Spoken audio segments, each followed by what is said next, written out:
Nkuko uri kubibona kuri Binance yanjye nakiriye BNB 0.0021 bihwanye n'amadolari 0.8 mu manyarwanda akabasanga amafaranga 3140 nkoreye kuri telefone yanjye nta kintu na gito yabinsabye. Muri iyi video ngiye gukora kuryo wakora amafaranga muri website mwereka n'uburyo wabikuza akagera kuri MTN mobile money yawe nta kintu na gito yabigusabye. Muri iyi video nguzane website tumaze igihe dukoramo amafaranga nta gishoro na gito yabigusabye uretse umwanya wawe na internet gusa. Muri iyi video ngiye gukora kuryo wakora amafaranga muri website mwereka n'uburyo wabikuza akagera kuri telefone ya nta kintu na gito yabigusabye. Wabaragize amahirwe yo kwiga cyangwa utaragize amahirwe yo kwiga nurebe iyi video ukayirangiza ufite ubushobozi bwo gukora amafaranga muri website, ikindi kandi ufite n'ubushobozi bwo kuyabikura paka ageza kuri telefone yawe nta kintu na gito yabigusabye.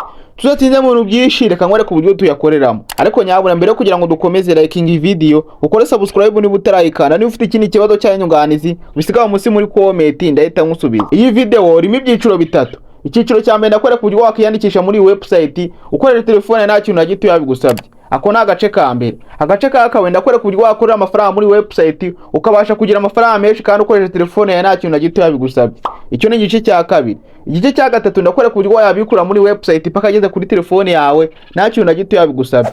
Icyo ni igice cya gatatu ari nacyo cyanyuma. Tudatinze mu bintu byinshi reka nkwereke uburyo tuyakoreramo. Nkuko uri kubibona hano hambere nakoreye amadolari 2 ndayabikuza kuri telefone yanjye kandi urabona ko yangezeho. Hano ha kabiri ngora amadolari 2 n'ibice bitatu, hano ha gatatu ngora amadolari 2, hano ha kane ngora amadolari 3 n'ibice 0.6, hano ha nyuma ari naho hano habanza meruka kubikuza urabona ko nakoreye amadolari 0 n'igice 8. Ya amafaranga nakoreye nayishona gito yabisabye kuri telefone yanjye. Niyo mpamvu ngiye kugusangiza website maze nawe ugatangira gukoramo amafaranga kuko n'ubuntu nta gishona gito yabigusabye. Rero kugira ngo uyandikishe muri website nta kintu uzakora, link iraho muri comment ya mbere muri description y'iyi video. Uragenda ukore kuri iyo link iri muri comment ya mbere cyangwa muri description y'iyi video. Ukimara kuyikoraho bizarodinga gake uzategeza gake ya birodinge. Bikimara kurodinga uzahita ugera kuri tab imeze kunguko nta kintu uzahita ukora. Uzahita ukora hano nditse sign up hano umunsi uri kuhabona uzakoraho. Ukimara gukora uzategeza gake, ukimara gutegeza gake uzahita ugera kuri taburo imeze kunguko. We nta kintu uzahita ukora hano uzahita ushyiramo izina ryawe hano hambere uri kuhabona uzashyiramo akazi uzajya ukoresha muri website. Hanyuma hano hakaba uzashyiramo email uzajya ukoresha muri website.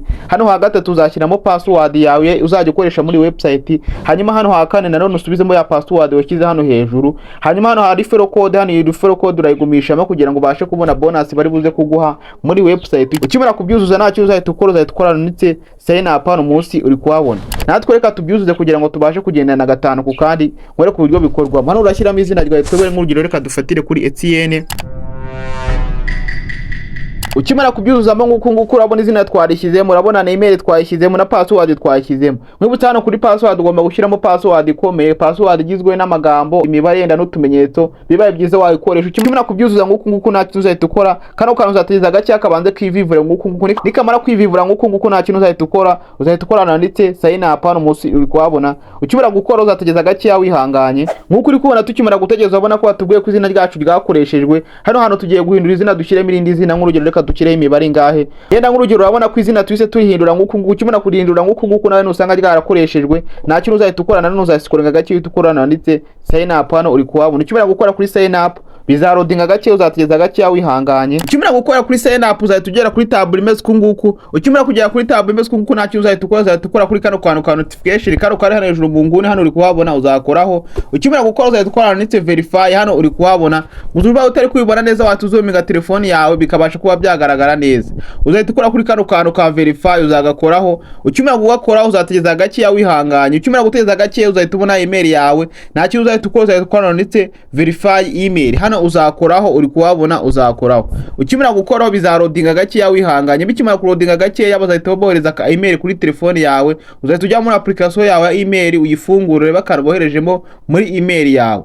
Nta kintu uzahita dukora rero tuzahita dukora baka gake dusubira inyuma. Tukimara gusubira inyuma tuzahita tujya kuri ya email yacu. Tukimara kugera kuri email yacu urabona ko bohereza ka message dore ngaka hano hejuru de naka ngaka uzagakoraho. Ukimara gukora uzasanga baguha ka message kameze kunguko we nta kintu uzahita ukora nanditse verify email hano uri kuhabona uzakoraho. Ukimara gukoraho uzateza gake wihanganye. ukimara gutegeza gake wihanganye uzahita ugera kuri table imeze kunguku. Ukimara kugera kuri table imeze kunguku nta kintu uzahita ukora ndetse go home. Hano uri kuhabona uzakoraho. Ukimara gukoraho uzategeza gakeya. Ukimara gutegeza gakeya bazahita baguha bonus 10 ya kirimu 10. Rero kugira ngo uhabwe bonus yawe nta kintu uzahita ukora hano handitse bonus. Hano uri kuhabona, hano ndakeka uri kuhabona hano hari 10 uzakoraho. Ukimara gukora nta kintu uzahita ukora, uzasikorera gakeya uzamura. Ukimara kuzamura nta kintu uzahita ukora ngaho dufresh. Urabona ko baduhaye kirimu 10 hano uri kuhabona. Bivuze ngo uzakora ishuri 10 kugira ngo bonus yawe ibirarangire yo kwiyandikisha none utangira gukora amafaranga muri website. Rero kugira ngo bikore nta kintu uzahita uzukore hano hambere. Hano uri kuhabona uzakoraho ishuri 10, uzakoraho rimwe birodinge nguku. Urabona ko bikimara kurodinga urabona ko hano hejuru hese haza 150. Hano uri kuhabona 0.00 150. Hano uri kuhabona uko uzagenda ukora amafaranga yawe uzagenda yiyongera. Hanyuma urahita werekana uburyo yabikuza kuri telefone yawe. Uzongera nanone ukoraho ishuro 10, uzakoraho rimwe. Urabona dukozeho 2 3 4 5 6 7 8 9 10.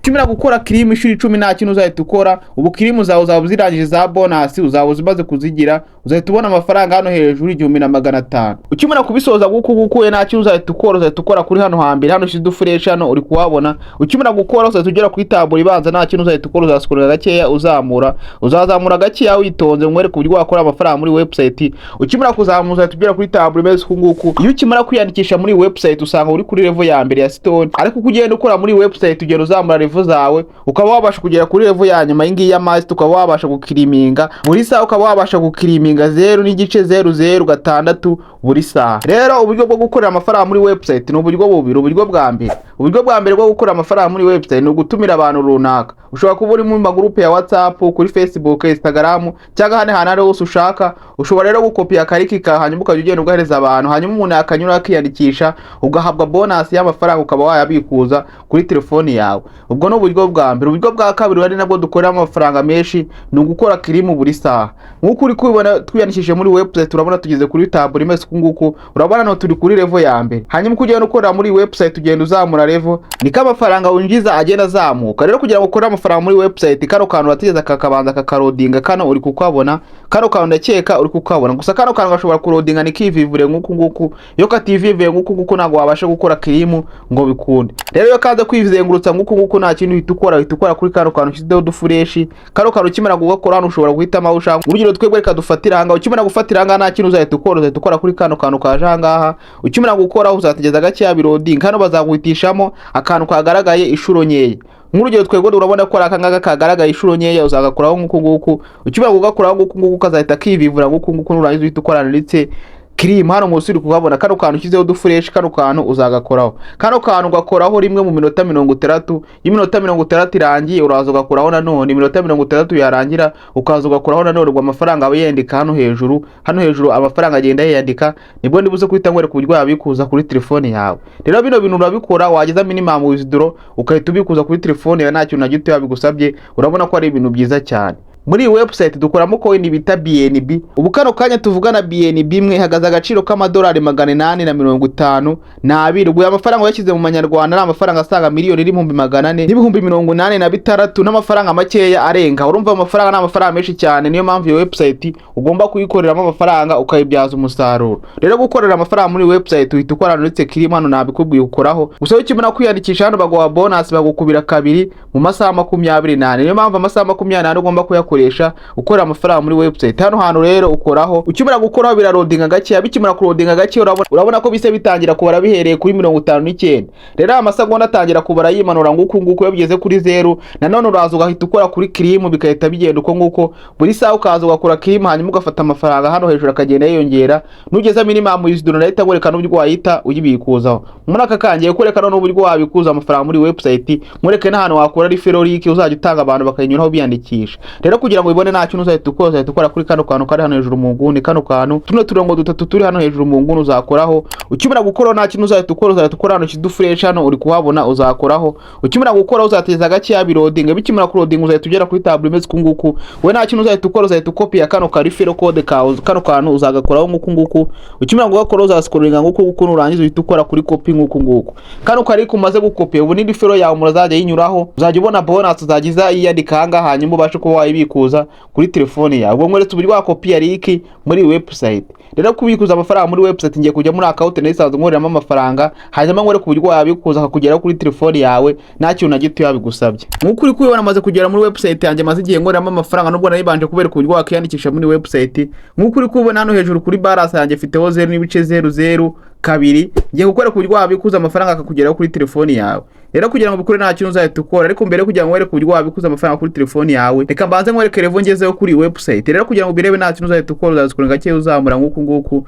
Ukimara kuzamura ngiye urabona ko ngeze kuri level ya silver, urabona ko ngeze ku rwego ruri hejuru. Ariko nguko twabibonye bikimara kwiyandikisha usanga uri kuri level ya mbere ya stone, abo wemere gukiriminga 0.00075. Ariko ngiye urabona nemere gukiriminga 0.000 ngiye urumva maze kugera ku rwego ruri hejuru, kuko ngiye maze igihe kindi nkoresha iyi application. Rero kugira ngo bikuze nta kintu uzahita ukora kuri buno burongo butatu buri hano hejuru mu nguni, ubu ngubu uri kubibona. Ukimara gukora uzahita ukora nanditse withdraw, hano uri kuhabona uzakoraho. Ukimara gukora bizarodinga gakeya, bikimara kurodinga gakeya uzahita ugera kuri table imeze kunguku. Nkuko uri kubona hano hejuru minimum withdraw ni 0.00 kabiri, kandi nkuko uri kubona hano hejuru kuri balance yacu urabona ko twebwe twamaze kubirenzaho ho gakeya. Ariko nkuko nabikubwiye application nagaro bwa mbere ngiye kwibikuzamo, kuko ngiye nabanje kwitestinga ngo ndebe kwikora koko byanyabyo, niyo mpamvu mfashe umwanzuro wo kuyibasangiza kugira ngo namwe mutangire gukorera amafaranga muri website. Nk'urugero urabona scrollinza gakeya nzamura nguku, urabona ko hano nabikuje inshuro nyinshi zigiye zitandukanye. Urabona hano nabikuje amadolari 2.6, hano mbikuza amadolari 2.3, hano mbikuza amadolari 2, hano mbikuza amadolari 3, hano mbikuza idolari 1. Urabona ko application nyine maze igihe kinini nyikoreramo, kandi urabona ko umusaruro nawubonye, kandi urabona ko amafaranga yangezeho kuri telefone yanjye, kandi nta kintu na gito yabisabye. Rero kugira ngo bikuze nta kindi bigusaba, usaba ko ufite Binance cyangwa OKX cyangwa indi exchange cyangwa wallet yari yose ukoresha. Gusa kuri wowe utabifite ibyo ngibyo byose nkubwiye, nakuboneye igisubizo giye gukora ku buryo wajya ubikuza kuri telefone amafaranga yawe akakugeraho. Ariko kuri wowe ubifite, reka mbanze nkore ku buryo wabikuza amafaranga yawe akakugeraho kuri telefone yawe. Niba ufite Binance ngiye gukora ku buryo wabikuza amafaranga yawe akakugeraho kuri Binance. Ba ukeneye gufungura Binance wasiga igitekerezo cyawe munsi muri comment, nkazakore ku buryo wayifungura. Ukeneye kumenya uburyo ikoreshwamo nabwo wambwira igitekerezo cyawe muri comment, nkazakore ku buryo wayikoreshamo wakira amafaranga unayohereza kuri MTN Mobile Money. Ku bantu bimenyere murabizi ko gukura amafaranga kuri Binance ni nko kubiba umureke, murabizi ko ari ibintu byoroshye cyane. Ujya ku isoko nta mafaranga ufite ukahita uyakora kuri Binance, ukahita uyishyira kuri MTN Mobile Money mu masegonda ngaka bakugezeho, ukahita wishyura igicuruzwa cyawe ukahita witahira. Rero kugira ngo bikuze nta kintu uzahita ukora, uzahita ufungura application yawe ya Binance. Urabona hano barimo baratubwira network ya BNB Smart Chain BP28, hano uri kuhabona. Hano hantu nyine tugiye kujya muri Binance dukuremo address wallet ihwanye n'iyi BP28. Nacyo uzahita ukora rero, uzahita uva kuri iyi website. Urabona ngiye nyivuyeho, nyimara kuyivaho ngo nzahita njya kuri Binance yanjye. Nkuko nabikubwiye ku musozo w'video, udafite Binance ndakore ku buryo wajya yabikuzaho kuri MTN Mobile Money yawe. Ni ibintu byoroshye cyane. Urabona Binance yanjye dore ngiyi nzayifungura, nyimara kuyifungura nzatugeza gake banze ifunguke. Ikimara gufunguka nta kintu uzahita ukora, uzahita ukorana n'itsi asset, hano uri kuhabona. Ukimara gukora uzahita ukorana n'itsi add fund, hano uri kuhabona. Ukimara gukora uzahita ukorana n'itsi on chain deposit, hano uri kuhabona uzakoraho. Ukimara gukora uzahita ugera kuri table imeze kuko nta kintu uzahita ukora, uzahita uza muri search hano hejuru usacingemo BNB. Nkuko nabikubwiye muri ya website dukoramo coin yitwa BNB, iri ku gaciro k'amadolari 852, kandi amadolari 852 ni amafaranga miliyoni 446 n'amafaranga arenga. Urumva ko ari amafaranga menshi cyane, urumva na amafaranga menshi cyane ushobora gukorera akahita guhindura ubuzima. Nubwo kuyakorera nyine muri la website ubona ko nyine batanga amafaranga make, ariko nta mafaranga make yaza mu buryo bwiza kandi bwizewe, kandi nta kintu na gito yabigusabye. Kandi urumva niba ufite abantu benshi watumira, urumva gukora amafaranga muri la website ni ibintu byoroshye cyane. Gutumira nabyo biba amafaranga menshi kandi ushobora gukorera akaguhindura ubuzima. Hano rero uzahita usacingamo BNB uzandika BNB nguku uhita ukora search gakeya. Ukimara gukora search gakeya uzahita ukora kuri iya mbere, iyi ngiki do fresh iyi BNB. Ukimara gukora uzahita ugera kuri table imeze nguku ubyibuka batubwiye ko duhitamo BP28, dore ngiyi hano hejuru, then iyi ngiyi uzahitamo iyi ngiyi ya mbere uzayikoraho nguku. ukimara kuyikora nguko bizarodinga gake. Bikimara kurodinga gake we nta kintu uzahita ukora hano handitse copy, kano kantu gasobanuye copy uzagakoraho nguko. Ukimara gukora nguko uzahita uza muri website. Reka mbanze ndebe ko ibintu nakoze bihura neza kugira amafaranga yataza kuyoba. Urabona ko ni BP28, urabona ko hano byahuye. Ukimara gukopi address yawe ukuye muri Binance nta kintu uzahita ukora, uzahita uzanga kizi dufresh hano uzakoraho, nurangiza uhita upastingamo ya address ukuye muri Binance, uzahita ukora kuri ya address yawe dore ngiyi, uzahita uza hano uhite uyikoraho nguko uyipastingemo. None hano musu uzahita ushyiramo amafaranga ushaka kubikuza. Twebwe nk'urugero reka tubikuze 0.02. Hano reka dushyiremo hano turandikamo 0.02 reka nongereho wenda rimwe nguko. Ukimara kwandika nguko bitewe nawe ufite kuri balance yawe we nta uzahita ukora, uzategeza kano kantu kari munsi, kano kantu ka loading akangaka uri kukabona. Gusa nigatinda ku loading kuko katarodinze ngo kivivure nguko nago wemerewe kubikuza muri website.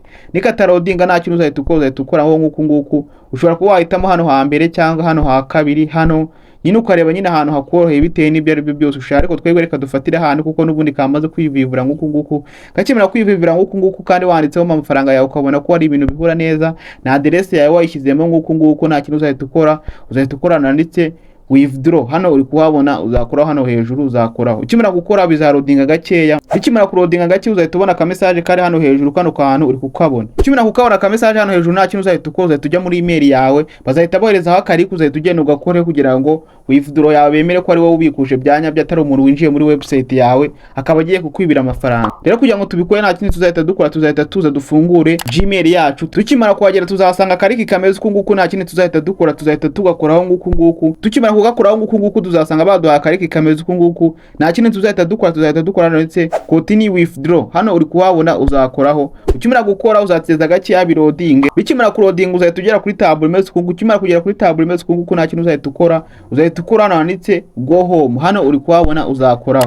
Ukimara gukoraho uzateza gake ya wihanganye. Ukimara guteza gake ya wihanganye uzasanga hano biri kuri processing, uzateza gake ya wihanganye. Nago bitinda cyane amafaranga ahita kugeraho kuri telefone yawe nta kintu na gito yabigusabye. Uzateza kanya gato ya wihanganye, bitwara hagati y'amasaha 3 cyangwa amasaha 28 bitewe n'ubwo byagenzemo, ariko nago bitinda cyane. Uzateza gake ya wihanganye. Tukimara kubikuza nategereje igihe kingana n'iminota 15. Nyuma yo gutegeza nagiye kubona ka message kameze nk'aka ngaka kaje kuri email yanjye, nkakanzeho nguko usanga amafaranga yanjye amaze kugera kuri Binance nk'uko uri kubibona amaze kongeraho kano kanya. Muri aka kanya tugiye kureba kuko amafaranga ageze kuri Binance yacu cyangwa turebe kuko ari scam n'abatuburi. Rero kugira ngo berebe nta kintu uzahita ukora, uzahita uva kuri Gmail yawe. Twe urabona twari turi kuri email yacu, urabona message bari bayiduhaye kuri email, urabona ni ya Binance. Rero kugira ngo berebe nta kintu uzahita ukora, uzahita uva kuri email yawe. Ukimara kuvaho nta kintu uzahita ukora, uzahita ufungura application yawe ya Binance dore ngiyi uzayifungura nguko. Ukimara kuyifungura nguko urabyibuka ko twari dufite amadolari 10 n'ibice 9 gutyo. Urabona tugira amadolari 12 n'ibice 6 uri kuyibona. Rero kugira ngo rero amafaranga wakiriye kuri Binance nta kintu uzahita ukora, uzahita ukora hano munsi hano handitse asset, uzakora nguko. Ukimara gukora kuri asset uzategeza gake, urabona ko amafaranga yacu yatugezeho 0.0021 BN. Urabona ko amafaranga yacu yatugezeho kuri Binance nta kintu na gito yabigusabye. Dore ngaya yatugezeho byabaye kuri, turabona ko amafaranga yacu yatugezeho. Kandi urabona ko zira website maze igenzi koramo amafaranga, urabona amafaranga yose nagiye nakira kuri Binance yanjye. Bino bintu bya online business mbimazemo igihe nubwo atari kinini, ariko urabona ko amafaranga yanjye yangezeho dore ngaya nta gishoro na gito yabisabye. Urabona ko amafaranga yageze kuri Binance yanjye. Rero iyi website yifatirana ukoreramo amafaranga kuko biracyashoboka. Tangira kano kanya ukorera amafaranga muri da website nta gishoro na gito yabigusabye. Rero kuri wowe udafite Binance gukora nabikubwiye, icyo usabwa no gufata nimero yanjye 07911863. Ubwo we nujya kubikuza nta kintu uzahita ukora, uzahita unyandikira kuri iyo nimero. Ukimara kunyandikira kuri iyo nimero ngiye nzahita nkuha address yanjye yo kuri Binance, hanyuma uyohereze kuri Binance yanjye. Ngiye nta kintu nzahita nkora, nzahita nkuha amafaranga yawe kuri MTN mobile money yawe cyangwa Airtel money bitewe n'ikintu icyo ari cyo cyose ukoresha wakira amafaranga. Muri kano kanya turi kuvugana idolari rimwe ku gaciro k'amafaranga 1451. Ngo nzaguhera ku giciro tuzaba tugezeho muri icyo gihe. Rishobora kuba ryarazamutse cyangwa ryaramanutse bitewe n'igihe tuzaba turimo. Rero nugeza minimum withdraw nta kintu uzahita ukora, uzahita umamagara kuri iyi nimero, hanyuma nayo ngubikuriza amafaranga yanyaguye kuri MTN mobile money ngewe yame kuri Binance yanjye, cyambere ku buryo wayakora kuri Binance wekera kuri MTN mobile money. Ubwo rero w'igitekerezo cya gisigaho muri comment. Niba ukeneye uburyo wafungura Binance bisigaho muri comment. Niba ukeneye uburyo wakora amafaranga kuri Binance nabyo bisigaho muri comment. Nzakore ku buryo bikorwamo kuri telefone yawe kuko ni ibintu biba byoroshye cyane nko kunywa amazi.